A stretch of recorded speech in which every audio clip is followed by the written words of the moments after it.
Hey there, gang. Patrick King here, coming to you live from, I don't know, somewhere on the road in Ohio. Just finished teaching today at Sand Hill Stables in Manaway, Ohio. Today's question comes to us from Rachel. And Rachel types in, I have a question about riding position. When riding at the trot or canter, how do you keep your heels down and use them as shock absorbers? I find myself gripping and I want to get out of that habit. So the first thing that I want to address is the heels down idea as and the heels as shock absorbers. If we think about it as dressage riders or as seated riders, that's what I might want to consider it. As a seated rider, in other words, one not going over a jump, our back and our ankles should be our shock absorbers, okay? Now, if you think about the action of putting your heels down, as we see in a lot of our jumping riders, our hunter riders, if we see the heels down drastically, the ankles are being locked into position. In that position, the knees are more of our shock absorbers, and so we see our 2-point and our hover seat in our jumping position, and that's what we want, right? Basically, as far as I can tell, the two primary reasons that we'd want to put our heels down is to fix solid the position of our lower leg so that we can come up into a 2-point position or come over a jump without becoming disconnected from the horse, and the other reason would be to keep from sliding through the stirrups, right? So if we're a dressage rider or a seated rider, we would want to have our ankles or our heels being more shock absorbers, okay? And that's what Rachel's talking about in her question.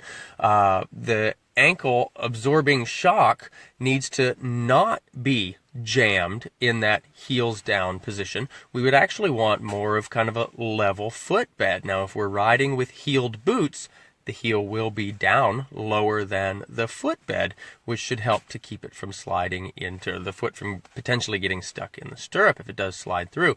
So, Rachel, in answer to your question, if you want to use your heels as shock absorbers, you want to make sure you're not jamming them down into that heels down position, because that is going to lock up the ankle and prevent you from being able to absorb shock in that position. Now, you said also that you find yourself gripping with your heels, so that's something that tells me that you're using a lot of lower leg as grip rather than balance. So something that I would definitely recommend for that is maybe something that most folks aren't thinking about, but a lot more pre-ride stretching before you climb on your horse, so that you can have kind of a more draping leg. And if you're doing some stretching before you ride, you're going to be a little bit more aware of your legs and have a little bit better control over them.